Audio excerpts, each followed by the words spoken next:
Welcome to my channel. आज आप सब किसी को बिहार बोर्ड के 10वीं क्लास के हिंदी के गद्य भाग के 3 नंबर पाठ, जिस पाठ का नाम है भारत से हम क्या सीखे, इसके व्याख्या को बताया जाएगा। सबसे पहले लेखक परिचय जान लेते हैं। तो भारत से हम क्या सीखे किसने लिखा हुआ है, तो इसको फ्रेडरिक मैक्स मूलर जी ने लिखा हुआ है। इनका जन्म कब हुआ था, तो इनका जन्म 6 दिसंबर 1823 ईस्वी आधुनिक जर्मनी के डेसाउ नामक नगर में हुआ था। इनकी मृत्यु कब हुई थी, तो इनकी मृत्यु 28 अक्टूबर 1900 ईस्वी को हुई थी। इनके पिता का नाम विल्हेम मूलर था। इनकी माता का नाम एडेलहेड मूलर था। मैक्स मूलर के जीवन परिचय के बारे में जानते हैं। मैक्स मूलर जब 4 वर्ष के हुए तो इनके पिता की मृत्यु हो गई। पिता के निधन के बाद उनके परिवार की आर्थिक स्थिति बहुत ही दयनीय हो गई। फिर भी मैक्स मूलर की शिक्षा दीक्षा बाधित नहीं हुई। बचपन से ही वे संगीत के अतिरिक्त ग्रीक और लैटिन भाषा में, ग्रीक कहाँ की भाषा है, यूनान की भाषा को ग्रीक भाषा कहते हैं, यूनानी भाषा को इंग्लिश में ग्रीक भाषा कहते हैं। तो वे संगीत के अतिरिक्त ग्रीक और लैटिन भाषा में निपुण हो गए थे। वे संगीत के अतिरिक्त ग्रीक और लैटिन भाषा में निपुण हो गए थे तथा लैटिन में कविताएं भी लिखने लगे थे। 18 वर्ष की उम्र में लीपजिंग विश्वविद्यालय में उन्होंने संस्कृत का अध्ययन आरंभ कर दिया। इनकी साहित्यिक रचनाएं के बारे में जानते हैं। 1841 ईस्वी में उन्होंने हितोपदेश का जर्मन भाषा में अनुवाद प्रकाशित करवाया। हितोपदेश जो है यह किस भाषा में है, तो यह संस्कृत भाषा में है और इसको जर्मन भाषा में उन्होंने अनुवाद करवाया। कठ क्या है, यह उपन्यास का नाम है और केन भी उपन्यास का नाम है। तो कठ और केन आदि उपन्यासों का भी जर्मन भाषा में अनुवाद प्रस्तुत किया। मेघदूत महाकाव्य का भी जर्मन पद में अनुवाद कर यश का भी काम किया। यश का मतलब उनका नाम रोशन हुआ, वे नाम कमाए। पाठ परिचय को जान लेते हैं। तो प्रस्तुत पाठ भारत से हम क्या सीखे भारतीय सेवा हेतु चयनित युवा अंग्रेज अधिकारियों के आगमन के अवसर पर संबोधित भाषणों की श्रृंखला की एक कड़ी है। प्रथम भाषण का यह संक्षिप्त एवं संपादित अंश है। इसका भाषांतरण अर्थात इसका अनुवाद डॉक्टर भवानी शंकर त्रिवेदी ने किया है।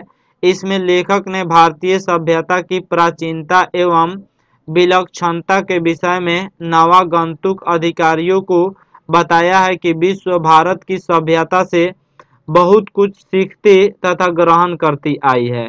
इसमें जो है मैक्स मूलर बताते हैं कि भारत की सभ्यता विश्व की सबसे ऊंची सभ्यता है और पूरे विश्व की सभ्यता भारत की सभ्यता से हमेशा कुछ न कुछ सीखती आ रही है। यह एक विलक्षण देश है। विलक्षण का मतलब इसमें जो है विभिन्न प्रकार के जाति धर्म के लोग एकता के भाव में रहते हैं। यह पूरी दुनिया से एक अलग देश है। इसकी सभ्यता और संस्कृति से बहुत कुछ सीखा जा सकता है।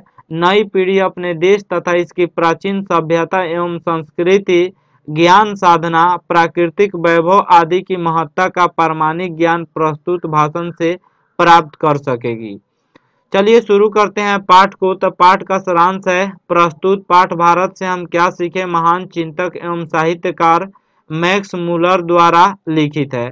इसमें लेखक ने भारत की विशेषताओं पर प्रकाश डाला है। लेखक जो है मैक्स मूलर जो एक महान चिंतक भी है और साहित्यकार भी हैं। इन्होंने इस पाठ में भारत की विशेषताओं पर प्रकाश डाला है। लेखक का मानना है कि संसार में भारत एक ऐसा देश है जो सर्वविद, सब कुछ, दुनिया में जितनी भी संपदाएं हैं सब संपदा प्राकृतिक सौंदर्य, प्राकृतिक सुंदरता से परिपूर्ण है। भूतल पर इस जमीन पर स्वर्ग की छटा यहीं देखने को मिलती है। यानी जो भारत भूमि है यह स्वर्ग जैसा है। प्लेटो तथा कांट जैसे दार्शनिकों ने भी भारत के महत्व को सहर्ष का मतलब खुशी पूर्वक स्वीकार किया है। प्लेटो कौन था? तब प्लेटो जो था वह यूनान का दार्शनिक था। प्लेटो के गुरु कौन थे? तो प्लेटो के गुरु सुकरात थे। और प्लेटो के शिष्य कौन थे? तो प्लेटो के शिष्य जो थे वह अरस्तु थे।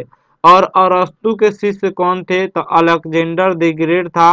जिसे सिकंदर महान के नाम से भी जाना जाता है। और अरस्तु कौन था? तो अरस्तु को आप लोग सभी कोई जानते ही हैं, जीव विज्ञान के पिता के नाम से जाना जाता है। तो प्लेटो के गुरु कौन थे? सुकरात। प्लेटो के शिष्य कौन थे? तो अरस्तु। अरस्तु के शिष्य कौन थे? सिकंदर महान।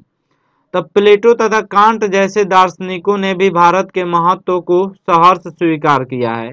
यूनानी, रोमन तथा सेमेटिक जाति के यहूदियों की विचारधारा में भी सदा अवगाहन करते रहने वाले यूरोपियनों के विश्वव्यापी एवं संपूर्ण मानवता के विकास का ज्ञान भारतीय साहित्य में ही मिला।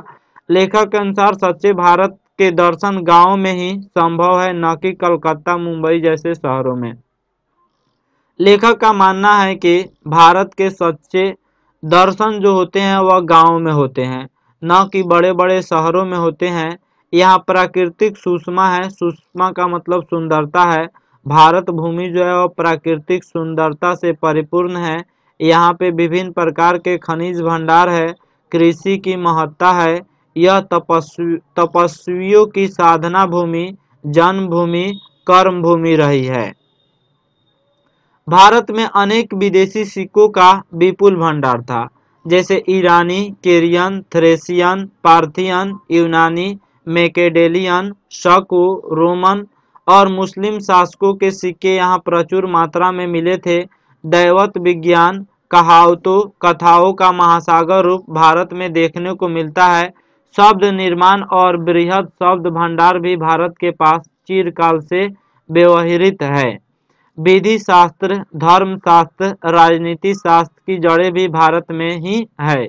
विधि शास्त्र यह कहाँ से उत्पन्न हुआ है? भारत से। धर्म शास्त्र भी भारत की देन है।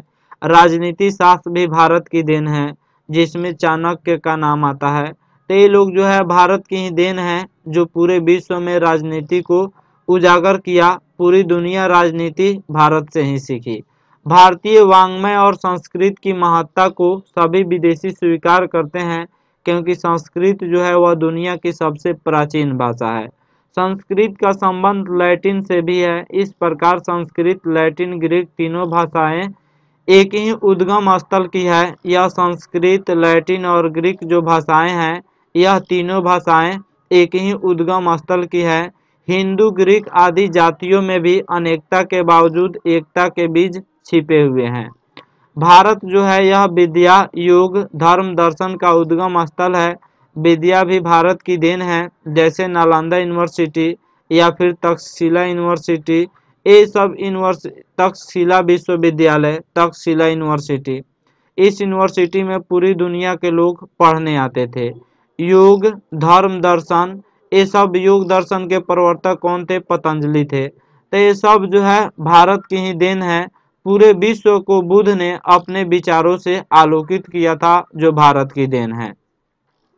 इस प्रकार भारतीय सभ्यता, संस्कृति, ज्ञान, विज्ञान, प्राकृतिक सुंदरता, भाषा और साहित्य में विशेष अभिरुचि रखने वालों के लिए भारत भ्रमण आवश्यक है। यह किनके भाषण का अंश है? तो यह मैक्स मुलर के भाषण का ही अंश है। हम लोग जो पढ़ रहे हैं यह मैक्स मुलर का ही भाषण है। वारेन हेस्टिंग्स जब भारत का गवर्नर जनरल था तो उसे वाराणसी के पास 172 दारिश नामक सोने के सिक्कों से भरा एक घड़ा मिला था। वारेन हेस्टिंग्स ने अपने मालिक ईस्ट इंडिया कंपनी के निदेशक मंडल की सेवा में भेजवा दिया। जो सोने का सिक्का मिला था उस सिक्कों को वारेन हेस्टिंग्स ने अपने मालिक के पास इंग्लैंड में भेजवा दिया। जो ईस्ट इंडिया कंपनी का मालिक था उसके पास भेजवा दिया। उसके बाद क्या हुआ? कंपनी के निदेशक ने उन सोने के सिक्कों के महत्व को नहीं समझ पाए और उन्होंने उन मुद्राओं को गला डाला। जब वारेन हेस्टिंग्स इंग्लैंड लौटा तो वे मुद्राएं नष्ट हो चुकी थी। वारेन हेस्टिंग्स को इस दुर्घटना से बहुत अफसोस हुआ। कंपनी के निदेशक ने उन सिक्कों के ऐतिहासिक महत्व को समझ ही नहीं पाए और अनायास बिना कारण यह दुर्घटना घट गई।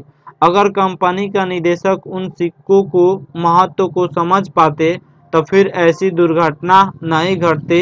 अर्थात जो ईस्ट इंडिया कंपनी का निदेशक था वह उन सोने के सिक्कों को नहीं गलाता। वारेन हेस्टिंग्स उन सिक्कों के महत्ता, ऐतिहासिकता को समझते थे। कंपनी के निदेशक की नासमझी पर वारेन हेस्टिंग्स दुखित थे। अंत में लेखक अपने हार्दिक उद्गार प्रकट करते हुए कहता है कि भारत की प्राकृतिक एवं सांस्कृतिक सौंदर्य संपन्नता को जानने के लिए अभी न जाने कितने स्वप्नदर्शियों की आवश्यकता है। सर जोन्स ने जब सूर्य को अरब सागर में डूबते देखा तो उनके पीछे इंग्लैंड की मधुर स्मृतियां तथा उनके सामने भारत की आशा जगमगा रही थी तथा अरब सागर के शीतल मंद हवा के झोंके उन्हें झुला रहे थे। इस प्रकार सर विलियम ने कलकत्ता पहुंचने के बाद पूर्वी देश के इतिहास और साहित्य के क्षेत्र में एक से बढ़कर एक शानदार कार्य किए। फिर भी यह सोचकर निराश नहीं होना चाहिए कि गंगा और सिंधु के मैदानों में अब उनकी खोज के लिए कुछ भी शेष नहीं है, अर्थात आज भी लोगों के खोज के लिए, वैज्ञानिकों के खोज के लिए आज भी भारत में बहुत कुछ है। आशा करता हूँ यह वीडियो आप सब किसी को बहुत अच्छा लगा होगा। Thank you watching my video.